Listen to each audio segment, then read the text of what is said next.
So నమస్తే అండి అందరికీ. Welcome to our channel. అందరు బాగున్నారా? సో సో ఈరోజు నుంచి బిహేవియరల్ స్టాటిస్టిక్స్ పైన నేను రెగ్యులర్గా క్లాసెస్ పెడతాను. సో స్టాటిస్టిక్స్ అనేది చాలా ఇంపార్టెంట్.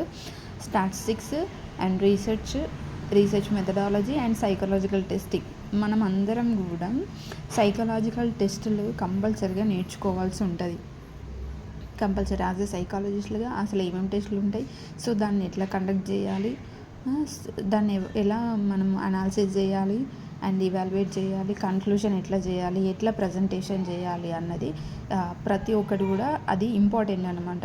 సో మనకి ఇక్కడ జాబ్ వచ్చినప్పుడు కానీ ఏంటంటే జాబ్లో ఇంటర్వ్యూకి వెళ్ళే సిచ్యువేషన్లు ఉన్నప్పుడు సో ఈ మెయిన్గా మనకు ప్రాక్టికల్ పార్టే అడుగుతారు కాబట్టి కంపల్సరీగా మనం statistics, research and psychological testing అనేది కంపల్సరీగా మనం నేర్చుకోవాల్సి ఉంటుంది అన్నమాట.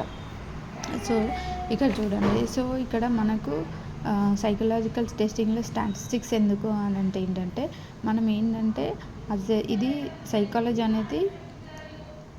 సైకాలజీ ఈజ్ సోషల్ సైన్సెస్ అన్నమాట. Social science and behavioural science అంటే సొసైటీలో ఉన్న ఒక పర్సన్, ఒక ఇండివిజువల్ యొక్క బిహేవియర్ ఎట్లా ఉంది అని చెప్పేసి మనం డాటా కలెక్ట్ చేస్తాం. సో డాటా అనేది కలెక్ట్ చేసిన తర్వాత మళ్ళీ ఏం చేయాలి, దాన్ని ఆర్గనైజ్ చేసుకొని సో దాన్ని ఇంటర్ప్రిటేషన్ చేయాలి అండ్ ఇవాల్యుయేషన్ చేయాలి అండ్ ప్రజెంటేషన్ చేయాలన్నమాట. అంటే ఆ బిహేవియర్ మనం ఏంటంటే విత్ ప్రూఫ్తోని మనం చూపించాలి. సో అప్పుడు దేన్ని యూజ్ చేస్తాం, మనం స్టాటిస్టిక్స్ యూజ్ చేసి, స్టాటిస్టిక్స్ అనేది కొన్ని రూల్స్ రెగ్యులేషన్స్ ఉంటాయి. మామూలుగా మనం ఒక బిహేవియర్ని డైరెక్ట్గా చెప్పగలుగుతాం, ఇలా బిహేవియర్ ఇట్లా అని చెప్పేసి. కానీ మనం సైంటిఫిక్గా ప్రూవ్ ఎట్లా యూజ్ చేస్తున్నాము అంటే స్టాటిస్టిక్స్ యూజ్ చేసి అన్నమాట. ఓకేనా? సో మెయిన్గా స్టాటిస్టిక్ ఒక మంచి ఏమంటారు, ఒక రీసెర్చ్లో ఒక మంచి రీసెర్చ్ అని మనం ఎప్పుడు చెప్తాము అని అంటే మెయిన్గా ఆ రీసెర్చ్ కంపల్సరీగా 4 కాంపోనెంట్స్ ఫాలో కావాలన్నమాట మనం రీసెర్చ్ చేసేటప్పుడు. So that research should be ఇంట objectivity, reliability and validity and generalisation. So objectivity అంటే ఏంటంటే that the research is free from personal bias and influences. అంటే మనం రీసెర్చ్ చేసేటప్పుడు రీసెర్చ్ చేస్తున్న ఒక ఇండివిజువల్ పైన రీసెర్చ్ ఎలాంటి కలర్, ఎలాంటి రేషన్, ఎలాంటి కూడా బయాస్ చూపించొద్దు అన్నమాట. ఎలాంటి బయాస్ తేడాలు చూపించొద్దు అన్నమాట. కరెక్ట్గా చేయాలి. ఏమంటారు, ఒకరిని ఎక్కువ ఒకరిని తక్కువ చూడడం, సో అట్లాంటిది మనం రీసెర్చ్లో చేయొద్దు.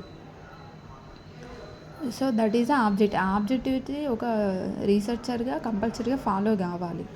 నెక్స్ట్ రిలయబిలిటీ ఇప్పుడు మనము ఏదైనా ఒక నాట్ ఓన్లీ ఇన్ సైకాలజీ ఏదైనా ఒక స్టడీ చేయాలి అని అంటే కంపల్సరీగా మనం ఒక టూల్ని అనేది యూజ్ చేసుకుంటాం.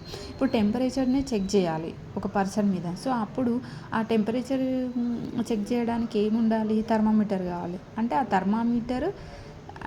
థర్మామీటర్ ఏం చెక్ చేస్తుంది, టెంపరేచర్ని మాత్రమే చెక్ చేస్తుంది. అంటే మనం అది వ్యాలిడ్ అయి ఉండాలి. వ్యాలిడిటీ అంటే ఏంటంటే ఏదైతే మనం ఆ టూల్ తీసుకుంటున్నామో అది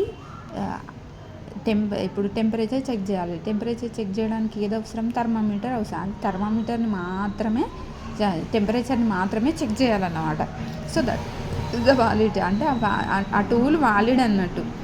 టెంపరేచర్ చెక్ చేయడానికి స్పిగ్మోమానోమీటర్ యూజ్ చేయం కదా.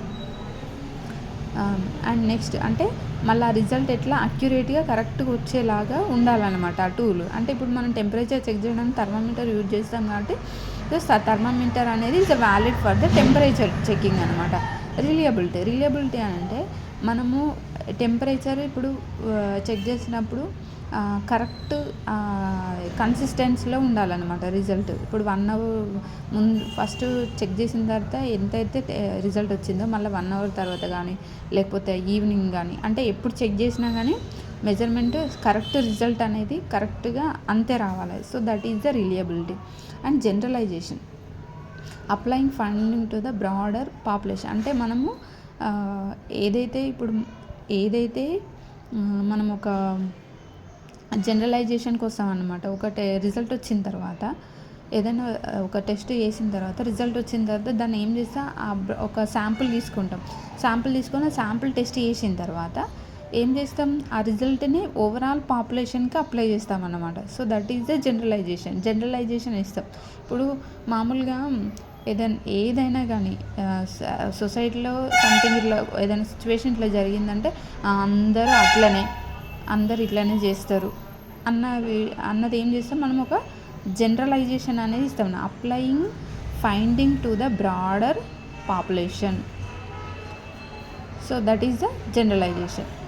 సో బిహేవియరల్ స్టాటిస్టిక్స్లో మామూలుగా రీసెర్చ్లో ఈ యొక్క objectivity, reliability and validity and generalisation కంపల్సరీగా ఉండాలన్నమాట. సో ఈ 4 కాంపోనెంట్స్ ఉన్నప్పుడే ద రీసెర్చ్ ఈజ్ గుడ్.